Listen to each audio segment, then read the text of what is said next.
I wish I could be John Carroll.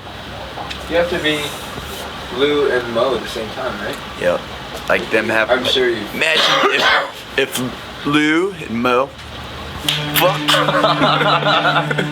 And then It would have been more than 25 years ago. the Derby crashed and someone else fucked, and then those two babies met each other and fucked. That would be amazing.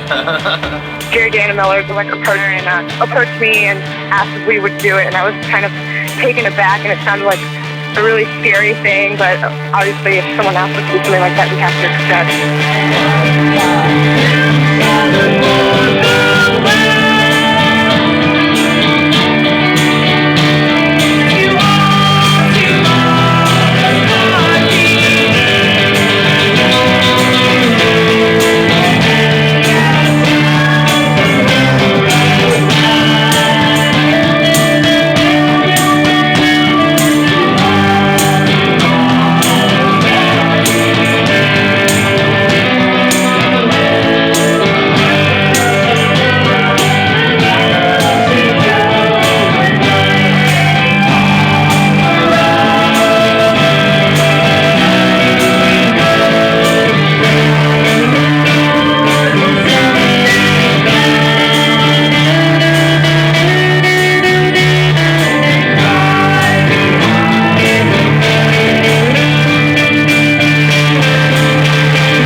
My name's Adam, and I play drums.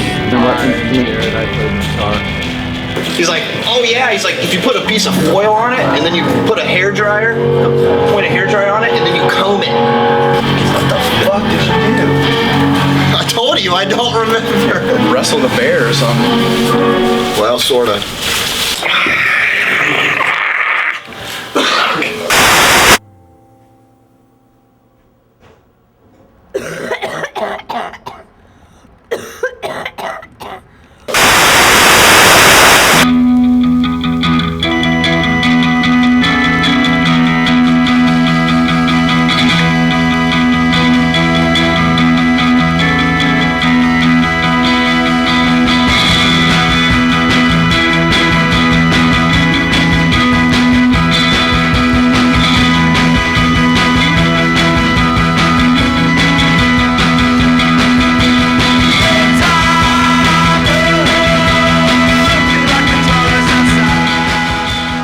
We never really had a big scheme or big plans or anything. I think it just kind of came up.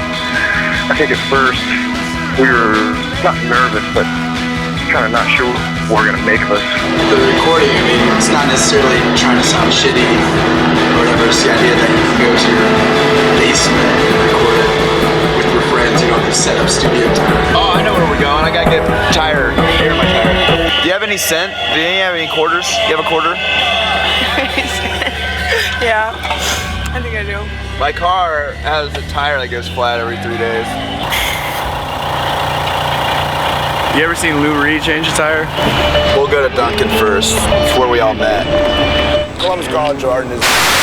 I grew up close to where Adam grew up, outside of Dayton. It sucks there.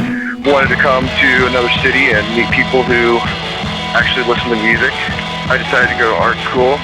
They gave me a scholarship and I said, fuck it, I'll just do that. I think I initially wanted to be an artist, but just got really disillusioned with the whole gallery system and all that. So it was just a natural thing to like form a band. After art school, we decided to just do a band and get in a van and drive around and get to play the Whitney. We were sitting at home trying to do paintings and stuff. It would have taken a lot longer to get to the Whitney. Jared and I were friends with Beth. I was best friend with Jared. I was in the band. I went to Scotland. The band broke up, and then I come back and they were dating each other. We could take a tour of all the places we've recorded. I lived in 3 different houses and we recorded every record in the house that I live. That's the house. Supposedly, some guy killed his wife and buried her in the basement of the house. They never found her body. She just came up with it. This itself was recorded on Duncan Street, and that was the first house of Presentaion Viking in the basement. Jared and Adam lived there. Yeah, and like at that time in Columbus, everyone was like going to these studios and shit, recording their, and we were like, we're just gonna do it in our basement. Not thinking anyone would give a shit. The tides have turned, my friend. Jared had a little retarded cat named Sylvia Trotsky that used to pee everywhere. Yeah. Pee on everything. And Oh, and Duluth, Jared's cat now actually had Sylvia. We didn't know she was pregnant, and Jared just called me one day, he's like, you should come over here. we partied. And the first cat that came out didn't make it, it like died. And then Sylvia was born. We had a lot of after hour parties there.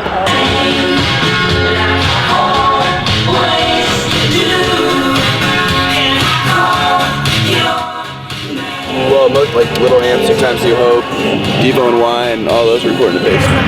And that basement is nasty. And then we moved to, Paisley Lake was mostly recorded at the house on Summit and Lane. And then Rip It Off was recorded when Jared lived on Weber. We moved up a little bit.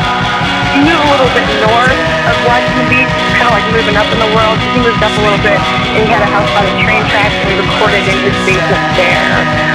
And that was Rip It Off. We like to record in our house because we can do it whenever we want, and we're not forced to turn out and make good performances. So when we record by ourselves, we can sit there, record, spend a couple weeks listening to it, and see if we need anything else, you know, we can add to the song. And we're allowed to use happy accents, which I think would be harder to find in the studio. I mean, I remember when they're all recorded because each one was my house.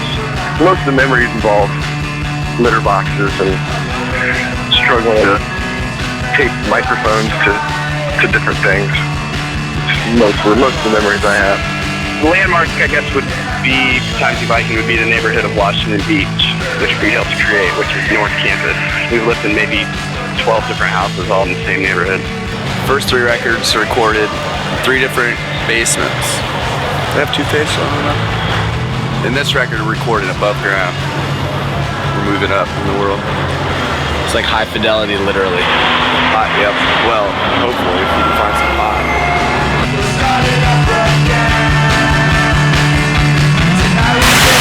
This was notoriously the most dangerous place in the Midwest. Got busted for a prostitute, right there. Yeah, it was like you would not drive by through here. And then there used to be, where the arena is, there used to be a penitentiary there. So like all the people that got out of jail and like crazy people would like be around here. And there was a very, very, very dangerous gang, Short North gang. I got you doing 95 and a 13. But now, the east side of Columbus is the dangerous part. Reynoldsburg and shit like that. Where little Bow Wow's from. Now we're downtown. It's like when we went the first time we played in New York, they're like, what the hell do you do in Ohio? Do you have tumbleweed? And some girl asked us, what do you do for fun in Ohio? I was like, I don't know, what do you do in New York? She's like, you know, hang out with my friends, eat movies. I mean, go to see movies, eat good food, see concerts. I'm like, that's exactly the 3 things I do in Ohio. Columbus is a really fat city, a lot of fatties, so they named the street Commit to Be Fit.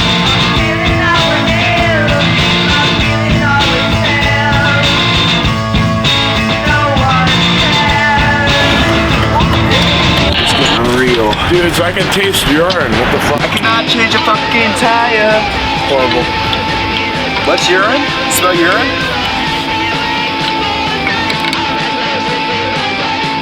I tightened the fucking bolts.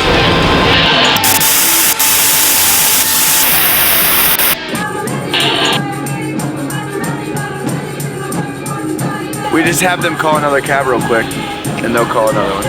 That's a cab right there. Yeah. See if you can call another cab. If we can't fit, can we get another one? No, 69. Central Ohio taxi, dude. Cot. Dude, Cot's bigger than that. Yeah, there's one coming. It'll take us a couple minutes. You know, people have a problem with dudes in the sports, and that's the problem with America. He was super nice. He was real. You could be into politics and sports. Yeah. Into your Lo-fi boy-girl vocals. When we first started, it was the usual, oh, you know, they can't sing and can't play their instruments, and then, you know, the other half of the people like this because of that. I don't know, now I think the general response we get is, the one that I've seen lately is, oh, they're just really generic or something like that. You know, they don't sing very good, and the drummer talks too much on stage, and, you know, they're just boring and blah, blah, blah. The insert to our single has the best explanation. You know, if you see that, we got a really awesome angry email that was sent to Gerard Cosboy that talks about how we're the worst band he's ever seen, and that this guy would never buy another Matador record or go see another Matador band show until we were dropped from the roster. Oh, it's fantastic. All right. Hope some people make out tonight. That's a cool picture, actually. Your third album, Rip It Up. Yeah, is that what it says in there? Yeah, for real. That's cool. That's good, man. Is out now. Who am I to judge? That sounds just as good as anything else. Mama Tour. Man, I wish I had that fucking CD, man. Yeah, when are you guys gonna do this shit for the trucks, dude? Yeah, soon. That would be amazing. Win the team. I don't like this arrangement. Yeah. Wild dreams, nothing but pipe dreams. I don't like this arrangement, and we can win without the kid. We need somebody to watch our backs. We need somebody. Don't care what they did. We need somebody like the kid. We recorded this record on 4-track and then transferred the 4-track tapes onto VCR to make it kind of louder and bigger. Then we dumped the VCR tracks onto the 8-track with a reel and added overdubs. Then from there, put it back onto something, and then there's something else, and then something else, and then it's been released. What's the band's name in Star Wars? The Cabaret Band. What's his name? Because it's the main blue guy in his band. No, that's from Jedi. Those days is about waking up every day and doing the same thing all over again and being okay with it. I don't know, I guess I always kind of put it this way, that, you know, that we don't have a bass in the band. We never did, obviously. I kind of have to take the weight of playing the bass rhythm and the lead rhythm at the same time, so, you know, I try not to just constantly play bar chords or power chords over and over. I do a lot, obviously. But on the new one, I think, let's see, I don't really do any guitar solos necessarily. That was always kind of a rule. Because if I do a guitar solo, then there's no rhythm to back it up. I don't know, there might be a little more subtlety on the new one, I guess. You know, all the stereotypical things you could ever imagine about a band getting older. Oh, well, there's more subtlety, and it's a moodier record, blah, blah, blah. But it's actually kind of true. I hate saying that, because I don't really want to mature. I wish I could make inept music forever.